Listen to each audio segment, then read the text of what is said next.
In 2006, they found that there was an extract of the saliva of a Gila monster. And they found out, people who injected that medicine on the trial lost weight. And that ended up becoming what we know as Ozempic. Before we get started with our episode, we're going to hear from our sponsors. If I had a handy dandy tool that could give me templates and to-do lists and could help me shortcut through big problems that I might not know how to do on my own, and it already has answers for me, that would have been life-changing. And for a lot of people, that tool is Shopify. Shopify is the e-commerce platform behind millions of businesses around the world and accounts for 10% of e-commerce in the United States. You can get started with a design studio with hundreds of templates ready to go for you to use. Accelerate your content creation with Shopify's AI tools. And marketing, oh my gosh. Shopify feels like you have your own marketing team behind you. Shopify is a commerce expert with world-class expertise in so many things. From managing inventory, to international shipping, even to processing returns and beyond. If you're ready to sell, you're ready for Shopify. Turn your big business idea into with Shopify. Sign up for your $1 per month free trial and start selling today at shopify.com/Rebecca. Go to shopify.com/Rebecca. Shopify.com/Rebecca. Now let's get started with this week's episode. I think this is the first time that I've had someone repeat an episode so quickly. And I think that's just It's an honor. I'm just so, you are so knowledgeable about so many things. Thanks. And I know we already talked about like toxicology and poisonings and so much, but now you're in cancer research. Yes. Which is so fascinating. How did you get into that, and what do you do for cancer research? Yep, so for cancer research, it's designing clinical trials and then arranging how they're going to be implemented. So what is the design? What are the clinical trials for? So the clinical trials, the FDA, they have a rule that says if you want to sell a drug on the market, you need to prove that it works and that it's safe. So the clinical trial proves that it works and also proves that it's safe. So that's the safe and effective clause that sometimes you'll hear people say. They're looking for efficacy and safety. So like the clinical trials, obviously we talked in a previous episode, there's obviously not a cure for cancer. Yeah. There are treatments you can do, sometimes you can go into remission, it can go away. Yep. So what are these clinical trials and these drugs for necessarily? Like are they just other treatments? Like what exactly is going on? So we could start like a little bit of a primer in terms of like on a very basic level, what is cancer? Right? Do you have it? Well, let's even start with that. Like, what is cancer? Right. On a very basic level, you could put it in a couple different ways, and that kind of shows how diverse of a disease it is. Because in English, we only use the word cancer, but it really describes a lot of different things happening all at once. Okay. And so if you think about a human cell, we have billions of genes, right? Or billions of nucleotides that produce several thousands of genes in our body. And when you have a billion different things building up tens of thousands of proteins in our body, something could go wrong. Something is going to go wrong.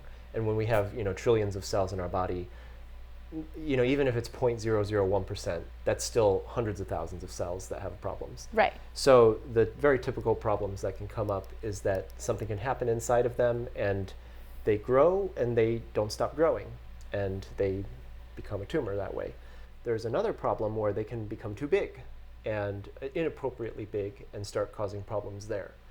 Another problem that they can have is that they won't die appropriately. So, the body has a way of keeping things moving forward, but if these cells are growing faster and then they don't die at the appropriate time, you're also going to have certain growths. Then what happens is that it can break off and start to spread in other places, and we found on the surface of certain organs, these cells that have broken off from a skin cancer might start to get into the brain. And when they get into the brain, they stick into certain parts of the brain and then they start growing there too. And so that's where the spread starts to come. And so when you have, billions of moving parts in your DNA that produce these genes, you're going to have problems eventually. If not when you're younger, then when you're a lot older. And so that's where the idea of cancer comes from. But I think it's maybe a little bit of a misnomer using one word to describe it because, there's blood cancers, there's solid tumors, what we call. So it could be liver cancer, brain cancer, skin cancer, kidney cancer, breast cancer. Those are solid tumors. So just by that, we are talking about a very broad range of different diseases that are lumped into a single word. Yeah. So that kind of changes the way that in the English-speaking world we think about this disease when you're not in the actual field. And then for the clinical trials, what they do is we've gotten to a point now where cancer is treated differently at different times. So for example, a skin cancer, right? So skin cancer, the most common one that we know, the most malignant common one that we know of is melanoma. Mm-hmm. So there's melanin, and that gives the pigment, and that melanin can become mutated, and then you'll have a dark-colored tumor that grows on your skin. Hopefully you're able to see it on the skin. Sometimes it'll like grow like on the inside of your nose and you won't see it, or it'll like grow under your foot. I never even thought about that. That's so scary. Right. Oh, and so, okay, yeah, continue. yeah. Oh, I didn't even like think about that Right. being a possibility. Yeah. And so there's stuff like that, and then what happens is there's a stage 1, and actually I had a stage 1 melanoma last year where Really? it was like right above my fingernail. We did a shave biopsy, so they took a razor and then shaved it off, and then looked at it under a microscope, and they're like, well, it wasn't that thick, it wasn't that big, and your body, can actually get rid of it. Like your immune system can come in and know, hey, this isn't supposed to be here, let's just take it out. So that's in the best case, but that's stage 1 for melanoma. Different cancers will have different stage 1 criteria. Right. And so stage 2 would just be that, the tumor is starting to spread out, and it can be a little bit thicker, and it hasn't spread to other parts of the body. That would be stage 2 melanoma. Now the issue with the staging right now, as the most current version of it, is that it can become really thick, and it can become really dark, and let's just say it grows somewhere very visible, like on your cheek. So now you have like a giant tumor growing on your cheek that's really thick, but it hasn't been detected to have spread anywhere in your body. So then what do you do in that case? Well, you can cut it off, right? But if it's a very visible place, it might leave a scar. So that's another patient consideration that you have to take into account, whether or not you want to really cut it out that way. Can you see mine? You do. I don't know. I don't know if that's a melanoma, but I'm saying like we actually found like one that was no. very thick. My scar. Your scar. Uh-huh. You have a scar on your face? Uh-huh. I don't see it. Thank God for makeup. It's actually, I got it when I was very young. Right here. Oh, it okay. kind of looks like a dimple. Okay. When I was 7, they were worried that I might have a melanoma. Oh, okay. I had a huge, and I have moles all over my arms. Yeah. I have them all over my back, my face. Yeah. Not freckles, just moles everywhere. Okay. And so I had a Okay. very big one right under my eye. Okay. And I had it through 1st grade, and it was very large, and they were Okay. worried it might be a melanoma. Or melanoma. I'm used to saying melanocyst because my cat has melanocyst in his eye. Okay. So I'm used to enunciating the last part of Yeah. melanocyst versus melanoma. But they were worried it was a melanoma, and I got it removed. And the ped surgeon actually is the one that, because he worked with so many kids, he pierced my ears while I was under. Oh, okay. And so whenever I this is a complete side note, whenever I make jokes about like, oh, I'm so scared of needles, I could never get a tattoo, and people are like, well, you got your ears pierced, and I'm like, nope, I was asleep. Ha God, you thought you got me, but you didn't. But I have, sometimes in the light, it kind of looks like a dimple, but I do have a scar right there from getting it off. I can barely see it. And so, I have 3 on my back that are a little bit more visible since it's my back and I was little. So I wasn't as active with the mederma as on my back as I was, and on my chest. I have one on my chest too. Those I was a little older for, and they numbed the area, so I didn't go under. They just numbed the area, and I visibly, like, I could feel the feeling, but not the pain of the saw. Yeah. I remember feeling the serrated Yeah. texture, and it was weird. Okay, And it didn't yeah. hurt because it was all numb. Right. It was just a very weird feeling Yeah, that I will okay. never forget in my life. Yeah. Sorry, continue. Yeah, it is a little jarring. Yeah. That you can. Yeah, it's and like, I was. something's happening. Yeah, I was like 12, and I just remember thinking like, what is this? Like, ah. Okay. But sorry, continue. So I'll give you an example. So stage 2 can be very thick, but it hasn't spread anywhere. Now, Yeah. now the rationale for skin cancer spreading is that if it becomes thick, it gets closer to the blood supply underneath the skin.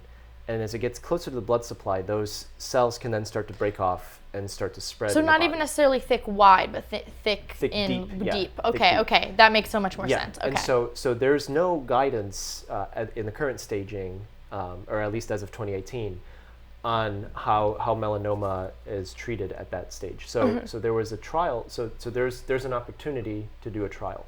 Okay, so if there's a stage 2 melanoma somewhere in the body that's really thick, and there's no way that it's been detected to have spread so far, but we need at least 1 billion cells to be able to detect whether it's spread somewhere or not, then the question is, do you give medicine after you cut out that cancer?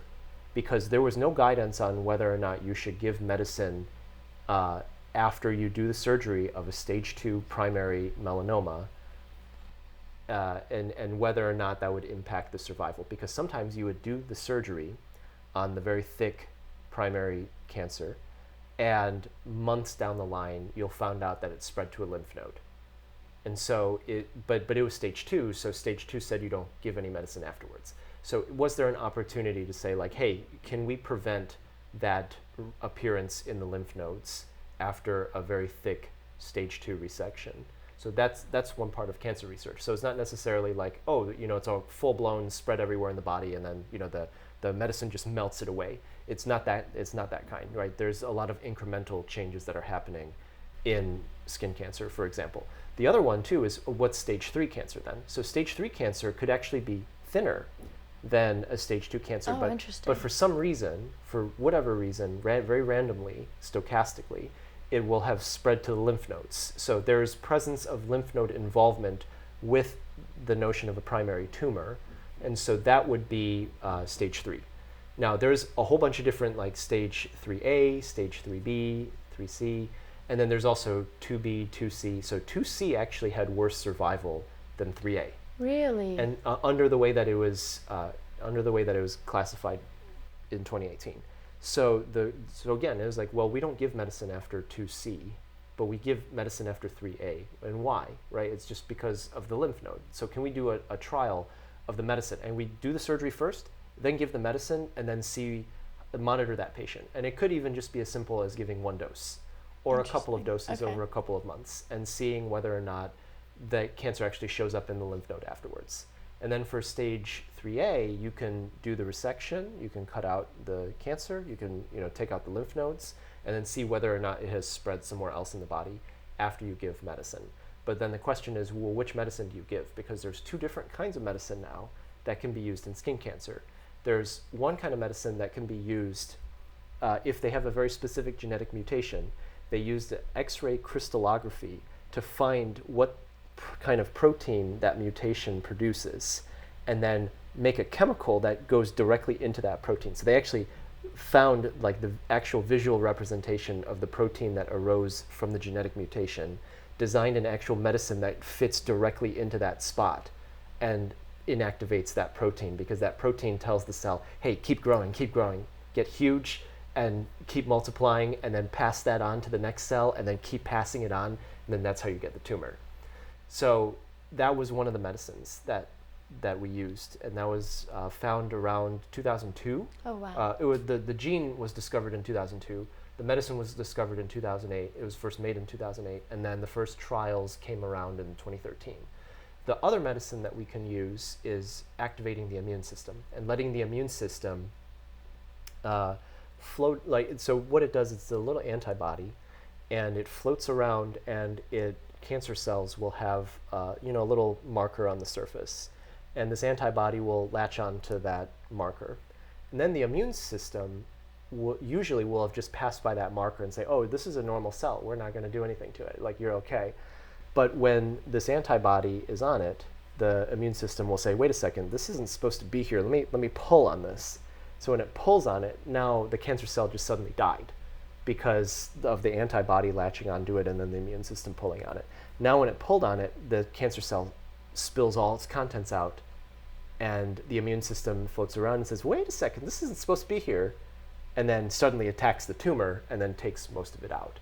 So the question is the targeted therapy, the one of the X-ray image, that binds directly into the protein, killing the cancer cell, is that a more effective medicine for skin cancer, or is the immune system better at making the patient live longer? Because if a patient has, let's say, stage 3C, which is lymph node involvement, and maybe it's starting to spread to the lungs, for example, you cut out the skin cancer, but then what, right? If it's already spread somewhere else, maybe that targeted therapy isn't going to be as good. Maybe you're going to want to give the medicine that enables the immune system to attack it. So again, that's a trial to say, well, is one better than the other, or should we give one first versus the other? Should we, switch it around? Can they cross over? Like, let's just say if they fail one therapy, can they go on to the other? And then the other question is that activating the immune system potentially can cause permanent damage in the body, right? So if you have an antibody that goes on to a cancer cell, well, what happens if it goes on to the pancreas? And then the immune system goes to the pancreas and then pulls on the cell, and then now all of a sudden the regular pancreas cells die. Now you will have type 1 diabetes. So that's a permanent side effect. And wow. If it's a younger patient, they might not want to have to deal with that, right? Because they just grew something on their face for a little bit, and then now you're going to permanently give them type 1 diabetes, or at least put them at a chance of getting that. So those are all the different considerations that come in to how should we treat some of these cancers. And that's cancer research, because you can have different stages of cancer and different ways of doing it. So you can cut out the skin cancer first, and then you can give the medicine. And in other cases, like there's very rare kidney cancers where you don't want to do the surgery first, and you want to give the chemotherapy first to shrink the tumor and then do the surgery afterwards. So there's a lot of staging, a lot of methods, a lot of, what do we do at what point in time for this particular patient? And that's cancer research. Wow, that's so intense. And I think, and again, I obviously have no knowledge in cancer research, but I have family that do a lot in cancer research. Like I have, one of my uncles is a neurosurgeon at Yale. Okay, and so just hearing, when I have friends whose family members end up with brain cancers, my first call is to my uncle to get, because I trust my uncle. I think he's the smartest man ever in this field. So while I know my friends are going to talk to doctors at their own hospitals, I want to know what my uncle thinks, because I am like, whoa, my uncle knows everything in my opinion, so I want to make sure he has the best opinion.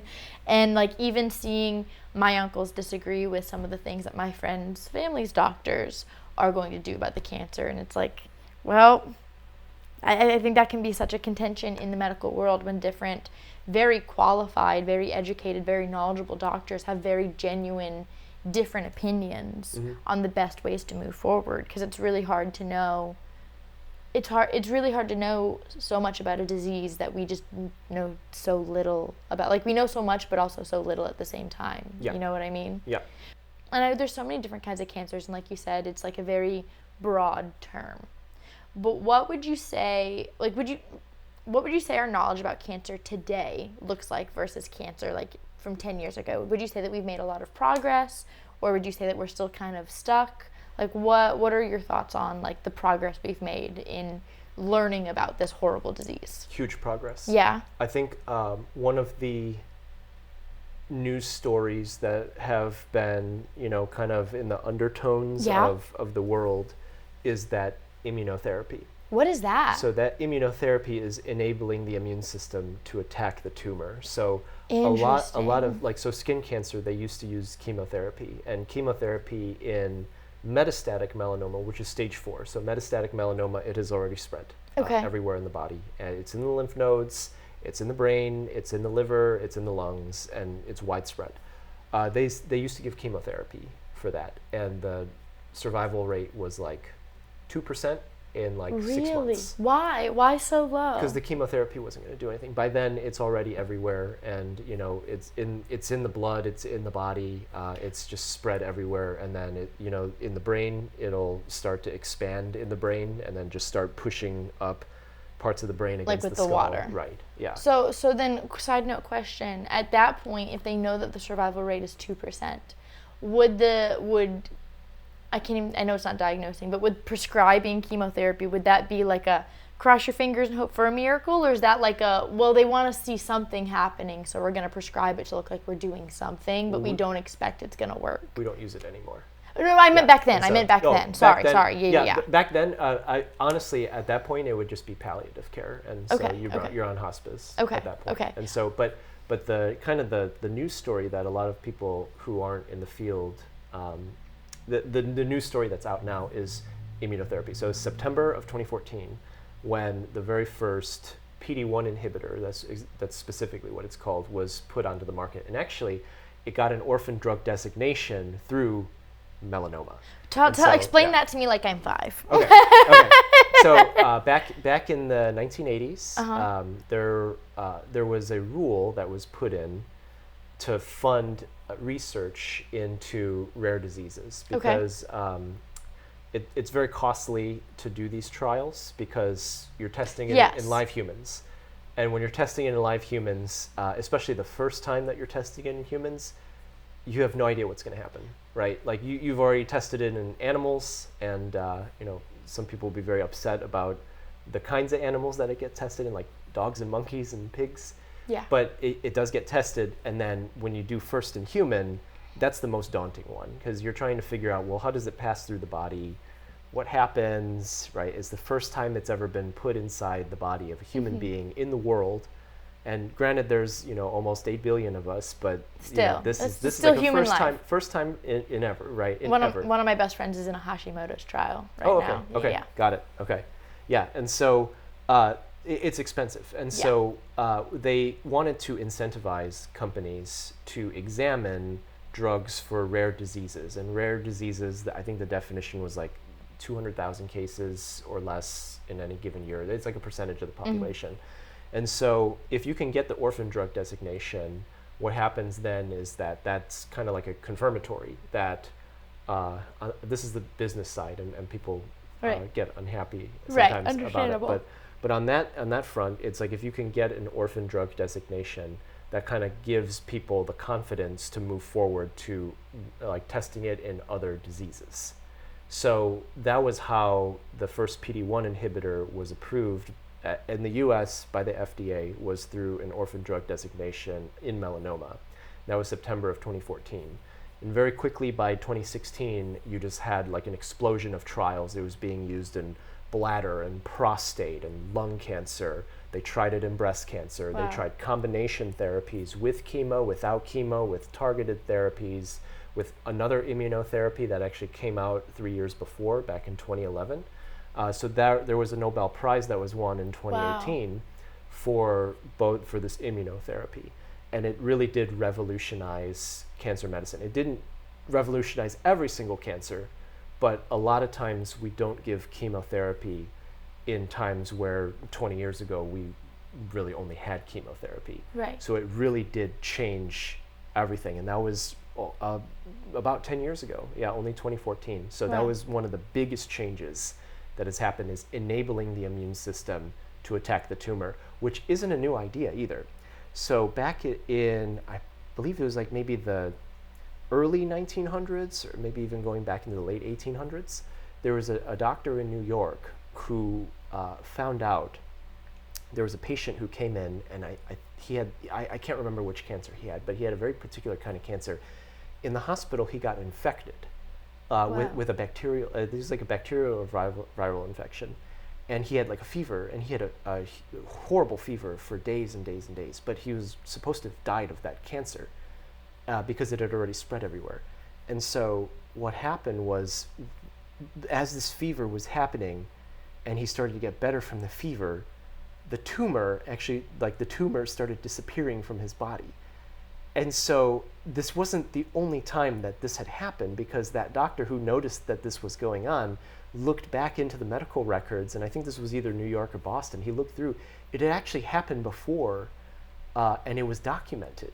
And so he was thinking, is there a process whereby the immune system is attacking the tumor because for some reason the immune system was inflaming the body because of this fever? And so he had like a blend of microbes that sometimes he would inject into patients, and he called it Coley's toxins. And it would induce an immune response in the patient, and sometimes it would get rid of the tumor. Wow. So that was an idea from a long time ago. Probably by the 1930s through the 50s, they found out, yeah, it's kind of dangerous to, intentionally give somebody an infection, because maybe you're not going to be able to Fight get it rid off, of the especially infection. if you're very sick already. Right, exactly. And so that kind of fell out of favor in terms versus chemotherapy at that point. But sometime around like the 80s and 90s, there were other ways of it trying to induce the immune system to start, ramping up in the body to try to very generally get it to attack the tumor. Sometimes it worked, sometimes it didn't. It had a mediocre track record. And then it wasn't until 2011 and 2014 when very targeted antibodies would then, get the immune system to really attack the tumor. But that research actually started showing up in like the mid to late 90s. So Wow. Immuno-oncology and immunotherapy, so that's getting the immune system to attack the cancer, that was actually originally almost thought to be like a farce in the 90s. And as the decade kept going, and then as we got closer to 2011, it did start to become a reality. And then we're living in that world now where the immune system can attack some tumors, not all of them, but it has actually changed a lot for a lot of cancers. Wow. Yeah. So is that like the go-to way to treat cancer right now? Pause. We're going to take a quick break and hear from this week's sponsors. If I had a handy dandy tool that could give me templates and to-do lists and could help me shortcut through big problems that I might not know how to do on my own, and it already has answers for me, that would have been life-changing. And for a lot of people, that tool is Shopify. Shopify is the e-commerce platform behind millions of businesses around the world and accounts for 10% of e-commerce in the United States. You can get started with a design studio with hundreds of templates ready to go for you to use. Accelerate your content creation with Shopify's AI tools. And marketing, oh my gosh. Shopify feels like you have your own marketing team behind you. Shopify is a commerce expert with world-class expertise in so many things. From managing inventory, to international shipping, even to processing returns and beyond. If you're ready to sell, you're ready for Shopify. Turn your big business idea into with Shopify. Sign up for your $1 per month free trial and start selling today at shopify.com/Rebecca. Go to shopify.com/Rebecca. Shopify.com/Rebecca. Now, back to the episode. It depends on which cancer you have. Okay. Yeah, so okay. Breast cancers don't really respond to it. Like some of the blood cancers, you wouldn't use it in, but in like skin cancer for sure. And some of the other like lung cancers, you might use it. It just depends on which one. So like I think this is a question that I think is really important. At what point do you think people should start getting screenings for different types of cancers? And at what age do you think they should screen for specific kinds of cancers? That's a good question. So I'll give you a really easy example. Okay. And this has probably been the news now. Okay, but I'm ready. colon cancers have been showing up in younger patients now. How young? In the 30s. Really? Yeah. Now that's not to scare everybody, right? Well, I think right? it's important to acknowledge the reality of our health. Like Right. you're not 14 forever, you Right. know? Sometimes it feels like it. Yeah, even though you might feel like it, like I still feel like a child, but I'm 29. Like and so you said colon cancer showing up in younger patients. Yeah. Is there specific kind, like man versus female? Is there a typical, like what is there specifics where it's showing up more in some patients than others, or? No. Okay. And so we just know that it's happening in younger patients, and we're not sure why. There could be multiple different reasons. But like a lot of the folks that I talk to who specialize only in colon cancer, when they were doing their training maybe 20 years ago, and so it wasn't even that long ago, it was just common knowledge that 50, right, and above, you'll get like you're at risk for colon cancer. You want to check it out. Now, like they're just seeing patients. A lot more way more patients than 20 years ago that are in their mid 30s or late Wow. 30s, and they have colon cancer. So do you, in your opinion, obviously, like, we don't have answers, do you think it's that people are just getting checked out earlier in life? Or do you think that there's something in the way that we're living and that people are developing it earlier? Oh, they're developing it. Like Okay, okay. It's like Well, blood, I know blood some and stool. I know and, yeah. some cancers are like move much slower, Yeah. and some move much faster. So I wasn't sure if it was something that like maybe they're developing it in their 30s and they don't notice until they're 50 or something like that. Oh no, yeah, but I don't. It was, okay, yeah, no, so colon yeah. colon cancer is one of those cancers that moves quickly. Yeah, then. because colon cancer, like your actual gut is one of the few things that's in continuous contact with the outside world. So like Okay. your mouth to your other end is like a continuous tube, right?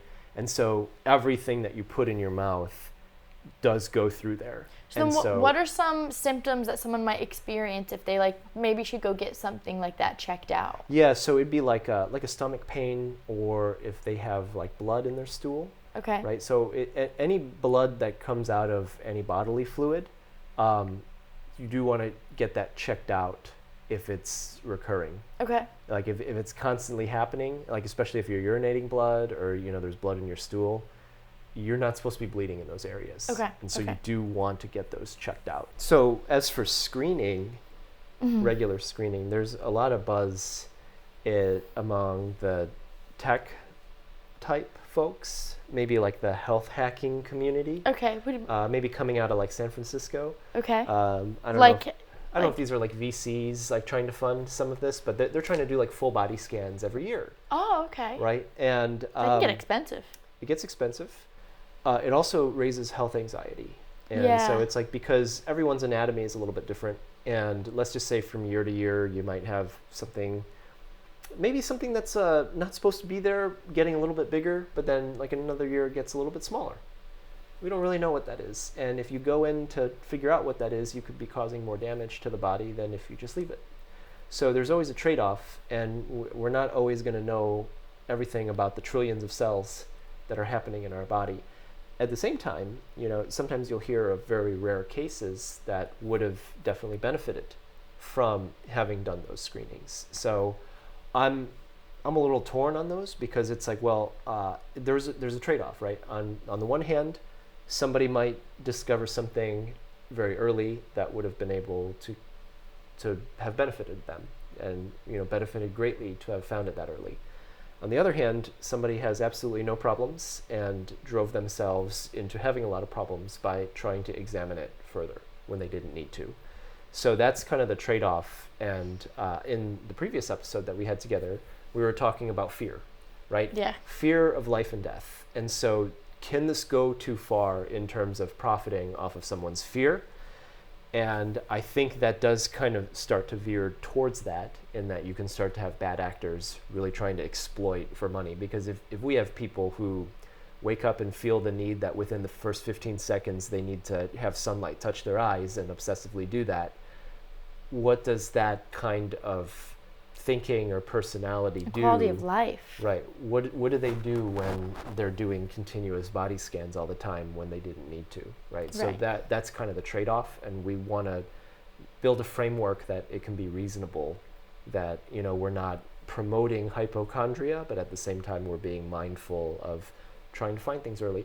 And the reality is that a lot of younger folks really aren't going to have a lot of things happen to them because they're younger. Statistically, it's very unlikely.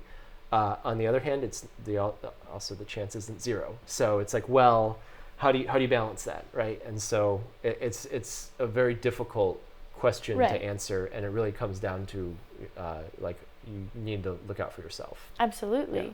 What do you think some other misconceptions that people might have about cancer research, health in general? Okay.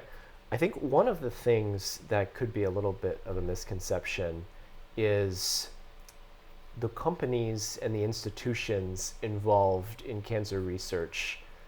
Big pharma. Big pharma. Yeah. Evil big pharma. Yeah. Right? It sounds scary. Right. It sounds scary. And I think the misconception is that those are big institutions and they have big institution problems, just like any other one. Yes. The biggest one, most obvious one, is the right hand doesn't know what the left hand's doing. Yeah. And sometimes the leadership shouldn't be in the Not position that as they're knowledgeable. For explaining it like people are 5 years old, because I need that a lot of the times. Right. Sometimes the people in charge of the medical institutions don't have a background in medicine. Right. They don't know. And I think that is the case with a lot of institutions, like even looking at school systems. Right. You know, there are people in charge of, at the state legislature, making school curriculum that don't have an education background. Right. But I think that the reason it looks so much more insidious at the medical level is because like it directly impacts adult lives, Yep. whereas people might not realize it as much in other institutions, even like with education, because it's not like adults blatantly looking at it and Right. adults blatantly being impacted. It's like just kids. Right. And even though people will say, oh, well, I pay attention to my kids, they don't, Right. not as much as they think that they do. Right. Continue, Exactly. continue. And so it's not as insidious as people think. Right? Yes. And so the issues are there. Right? Yes, and they're real. And they're it's just real. not necessarily a malicious like. It's not intentional, and trust me, a big organization has so many moving parts and so many people disagreeing with one another that there's no unilateral monolith where everyone's agreeing to the exact same thing. Yeah. Right. And so I think that's where some of the fallacy comes in of like this evil monolith. It's not a monolith. It's actually made of people who are, their daily job is just arguing with others, whether they're looking for credit or, you know, whatever Right. they're looking for. They're out for themselves, right? And that's what they're looking for. Now, on the other hand, the reason why it looks so insidious, especially in both medicine and in education, would go back to the analogy that we talked to on the previous episode about these different elements. And these are analogies that help us understand the physical world, Yeah. right? And so it sounds like superstition, right? Because it's like, oh, you're water and earth, right? And so it sounds silly, right? But there's a thinking process behind it. So, for example, we can speak very precisely right now, and then we can generalize it to the analogy. Sure, yeah, absolutely. So money represents unlimited wants, but limited resources, right? You want everything in the world, but you can't have everything in the world because not everything in the world is even available, right? Now, when you're on your deathbed, in the most extreme case, limited resources doesn't matter to you. You will give anything to be as you were before you were ill, right? So money and medicine are incompatible in those most extreme and fundamental senses, is that one is a case of life and death, one is limited resources but unlimited wants. And when you're about to die, there's no such thing as limited resources. That's the most extreme case. And so these two things are inherently incompatible. So that's why it seems almost immoral to say, well, if you don't want to be sick anymore, you need to buy my medicine. If you want to buy my medicine, it's $100,000. If you can't afford it, I'm sorry, you're going to have to go 6 feet under, right? That's not acceptable, right? That's morally repulsive, right? And so that's where the incompatibility comes into play between the two. The analogy is that if money is metal or iron or gold, right, and medicine is wood, right, you're chopping down the tree with an axe made of metal, right? So that like wood loses when it comes into contact with an iron, right? Or like when you have a tree and a saw, the saw's going to win, right? When you have fire and water, water's going to win, right? Like there's no match, right? And so it's one of those things with the analogy is that it's not as insidious really as it, like when you're inside the organization, it's really not that insidious. Like no one's actively out thinking like, hey, let's make money on some sick people. Like nobody's thinking that. On the flip side, right, the two areas are in fact fundamentally incompatible. And it's like, well, we could have a situation where maybe the tree's overgrowing a little bit and you need to trim it a little bit. Yeah. You trim it a little bit, so then a little bit of money to keep things focused, right? Like, hey, I think you just need to check out this. You don't need to do 1,000 tests, you need to do 2.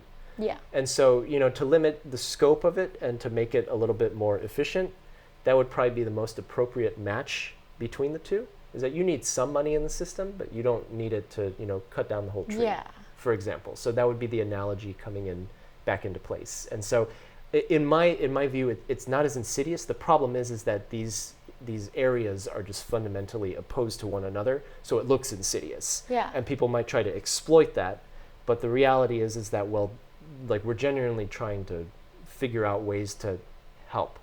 How do we get people to live longer? How does grandma get to see their grandson finish high school and go to his graduation? Yeah. That kind of stuff, right? Interesting. I think that I've never thought about it from that lens. I think that's really fascinating, actually. Like, I think it really gives, it's really a matter of perspective and like understanding the insides of how that kind of, how institutions in general work. And I think a lot of people kind of lack that perspective. And that's why I think so many people are more afraid of the unknown. And when they don't know how the system works, it just feels very daunting and intimidating and belittling. And it's hard to not take it personal when it does affect you personally. Right. Which I think is like so valid. Like, their feelings are so valid. I think it's just helpful to also gain the perspective of how it all works. Yep. Can you think of any other misconceptions or things that people might not understand in this world? In terms of cancer? Cancer research, even just medical field in general. Anything that you've experienced. Well, another thing, similar to the immunotherapy story, is, for example, diabetes therapy has totally changed in the last 25 years. Yeah. That we also haven't really talked about a lot either. And so, so, I'd love to know. Yeah, and so maybe around 2002, diabetes therapy was, depending on which one you had, there were a couple like oral anti-glycemic medicines that you could take. What is anti-glycemic? What does that so mean? it lowers your blood sugar. Okay, Yeah, okay, yeah. okay. So there would be like type 2 diabetes. Got it, Type 1 got it. diabetes, you'd give insulin. Right. Right, and type 2 diabetes, you can give insulin, but Your body doesn't really react to it as well. I remember. Yeah. Yeah. Good. Yeah. And so what happened was in 2006, there was one medicine that worked on a way that the body handles sugar. And it really, it was like another anti-hyperglycemic medicine that you could take as a tablet. And that actually worked really well. What's interesting is that pathway, if you go, I think, a little bit further up how that pathway works in controlling blood sugar, they found that there was an extract of the saliva of a Gila monster, and that if you change it a little bit, it also lowers your blood sugar. And it does so on the same pathway as that medicine that in 2006 that came out. And then, but that was, you had to inject that one. Then they found out, people who injected that medicine on the trial lost weight. Oh. And when they lost weight, they thought, wait a second, this is not directly psychoactive, because back in 2010, you could take certain psychoactive medicines to, curb your appetite a little bit and lose a little bit of weight, but that was a psychoactive medicine. So it came with all the side effects that you would expect from taking a medicine that acts on your brain like that. Right. So they thought, well, why don't we try, changing this protein a little bit, and then seeing maybe we can give it once a week, see if maybe it can help lose even more weight.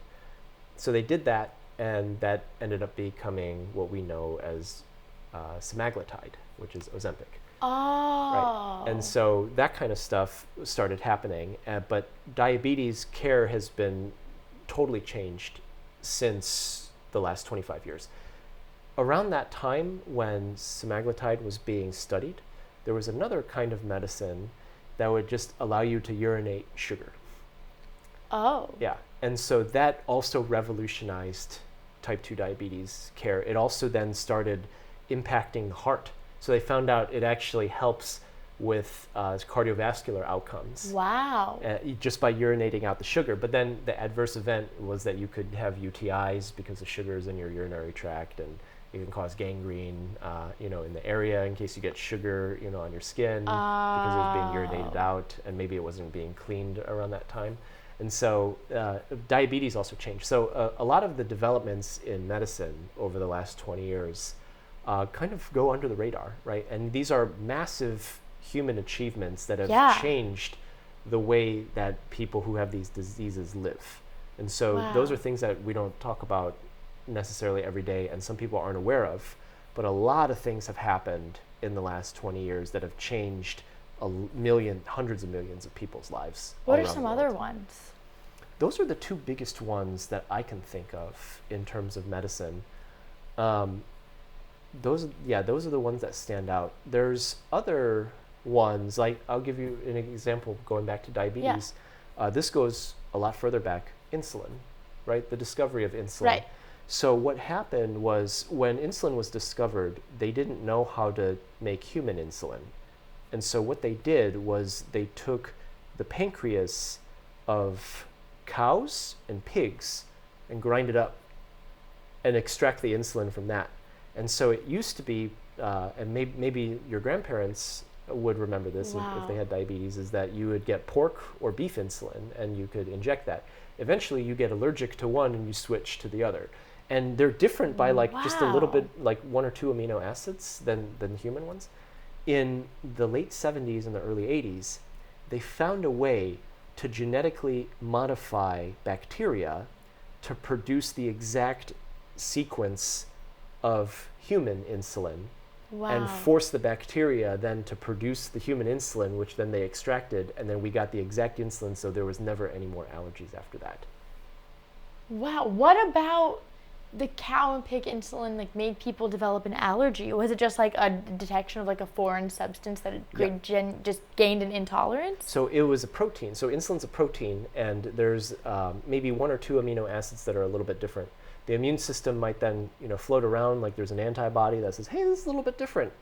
And then it'll attract more antibodies to come around, and the immune system says, oh, hey, this isn't supposed to be here. And then boom, then there's your allergy. How long would it take to develop an allergy like that? Sometimes it could be just a couple months. Wow. Yeah. And then what would someone do? So then they would switch, and then they could develop another one. Oh, and they just can keep switching back and forth. Okay. And eventually the insulin maker companies would then, change some of the change some more of the proteins, and then or make it longer acting. I was thinking they're allergic to one for a few months, then another for a few months, and I'm like, well, what do they do after? But Right. they can just switch back and forth. Yeah, and it was a pain in the butt because sometimes they'd still be allergic to I can follow a bit with the proteins, and I know this doesn't necessarily have anything to do with cancer, but my friend Sarah is one of the smartest people that I know. She just graduated with her PhD from Duke, and so she was working with staph. Okay. And so she was working on the idea for those that don't know, because you're an expert on health things, but your body, the reason that staph is so dangerous is that your body doesn't really detect it. Mm-hmm. So she has explained this to me so many times, and I can't repeat the big words that she repeats. But long story short, she's basically been trying to develop a protein that would attach itself to staph, that your antibodies would then recognize and then attack that protein as it's attached to staph. And so that's what her whole thesis has been about, with a lot of big words that I don't understand. But she finished, and she's releasing the torch to the next grad student. Awesome. I went to her dissertation thing, her defense, assuming that I would just write down the big words that she used that I would look up later. And after a good 5 minutes, I was like, nah, absolutely not. I'm just going to smile and nod and clap. And that's what I'm here for. That's awesome that you were there to support. Absolutely. For the thesis defense, That's one of my best friends. Wow, but, amazing. The inside joke is when she first was trying to explain the experiment to me, like years ago when she first started. I don't know how, but some reason I imagined that there were like flaps somewhere, whether in the protein or on the I don't know. But now it's a joke that she's like, Rebecca, there's no flaps. I don't know where you got that. And I'm like, I don't know either. I don't know either. But there's got to be flaps somewhere, because I couldn't have it couldn't have come out of nothing. But at least for like the proteins and talking about the crystallizations, or it's all, I'm like, I know this stuff. Okay. At least a gist. Okay. A simple gist. But what are some other things that you think are just really important to either touch on or just inform people on when it comes to like cancer research, things like that? So I would say the one big thing that comes over time is that there might be discoveries that appear very obscure at some point in time, but then become extremely important later. Okay. So I'll give you an example. There was, back in the mid 1800s, they found that there was a problem that people would have where they would grow tumors, and these tumors didn't spread, but it was like an inappropriate growth on the face It would show up in the brain, it would show up in the kidneys, and the kidneys would have blood vessels. So if it popped, they would die of a hemorrhage. They would start to get seizures, and these were like masses that would grow all over in the brain, and then there were like masses all over the skin. So they figured there was something associated, linked together, all of these things.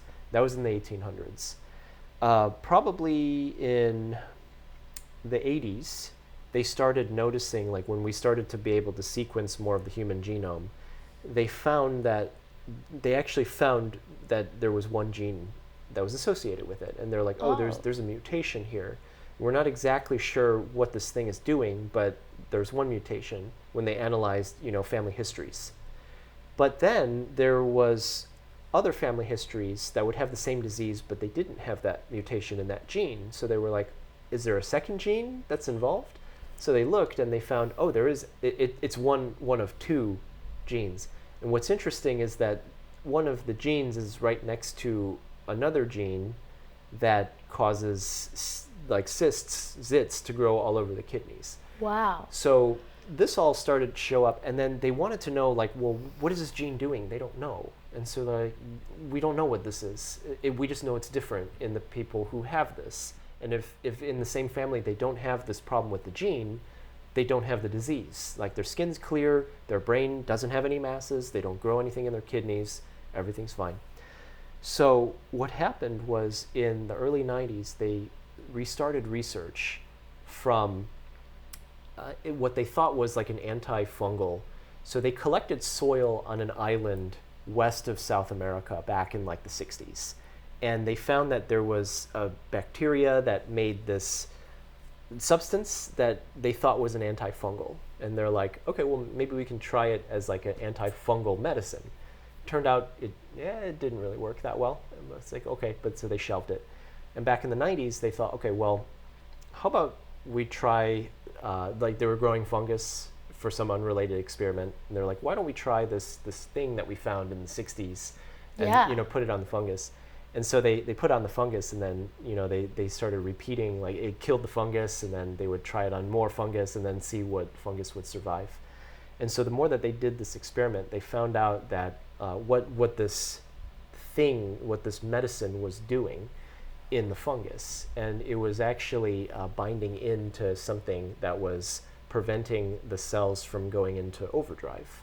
Wow. And going into overdrive would cause the cells to get bigger. So if they gave this medicine, the cells wouldn't get any bigger. It'd actually just stop it, and it would slow down and then eventually die.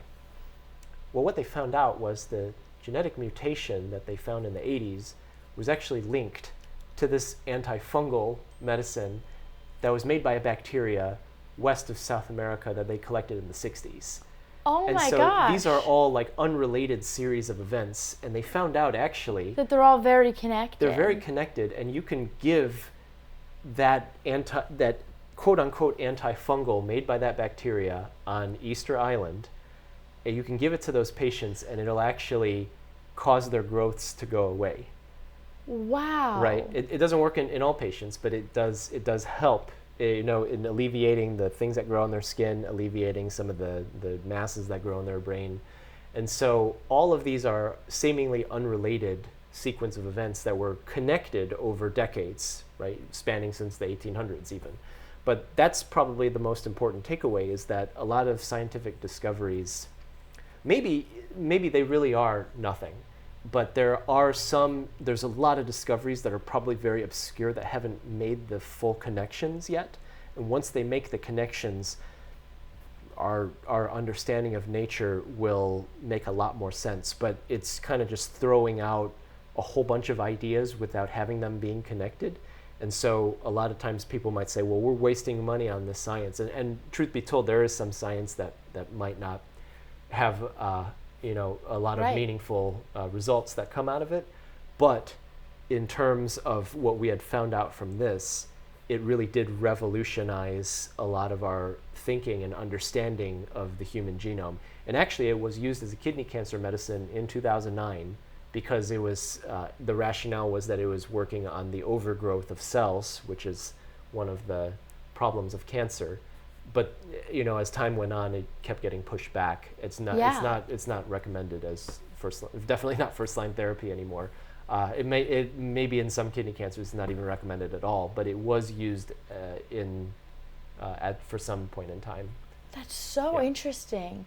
That's so crazy how that it just works out sometimes. Right. Yeah, and all the research was interconnected somehow, and a lot of it was discovered in Switzerland. So a lot of that, like the medicine it's the extract from that bacteria. So that antifungal medicine then came about, and then it also changed organ transplant because it also suppresses the immune system.